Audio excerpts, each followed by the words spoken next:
जय श्रीराम मंडळी, हा आपला उज्जैन सिरीजचा सेकंड पार्ट आहे. जर तुम्ही फर्स्ट पाहिला नसेल तर नक्की जाऊन पहा. आमची रात्रभर मस्तपैकी झोप झालेली होती आणि सकाळी उठल्यावर आम्ही डायरेक्ट उज्जैनमध्ये पोहोचलेलो होतो.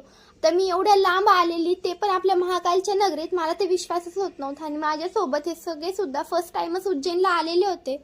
मग आम्ही उज्जैनच्या रेल्वे स्टेशनवरून एक ऑटो पकडतोय आणि डायरेक्ट आपल्या महाकालच्या मंदिराच्या बॅक साईडला रिक्षा थांबवतोय. तिथं आम्ही थोडा वेळ थांबतोय. मग आम्हाला मस्तपैकी रूम सुद्धा भेटतोय. मग आम्ही फ्रेश वगैरे होतोय आणि फ्रेश झाल्यानंतर आम्ही मस्तपैकी गोलगप्पे वगैरे खातोय. आणि तिथून आम्हाला जायचं होतं शिप्रा घाटला. तिथं 6 वाजता एकदम मस्त अशी आरती असती.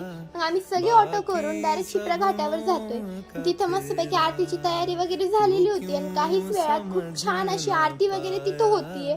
मग आरती वगैरे झाल्यानंतर आम्ही मस्तपैकी शिप्रा नदीची पूजा वगैरे करतोय आणि शेजारी पाजारी जेवढे काही मंदिर होते त्या सगळ्यांचं आम्हाला दर्शन घ्यायचं होतं. तेवढ्यातच आपल्या हनुमान दादाचं म्हणजे हे हनुमान बाप्पा सगळ्यांची मनोकामना पूर्ण करतात अशा हनुमान बाप्पाचं मस्तपैकी दर्शन वगैरे घेतोय.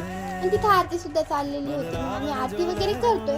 आता शेजारी जेवढे काही मंदिर होते आम्हाला सगळ्यांचं दर्शन वगैरे घ्यायचं होतं. तर पुढच्या ब्लॉगमध्ये सगळे काही मंदिरं तुम्हाला दिसणार आहे, तर नक्की फॉलो करून ठेवा. थँक्यू.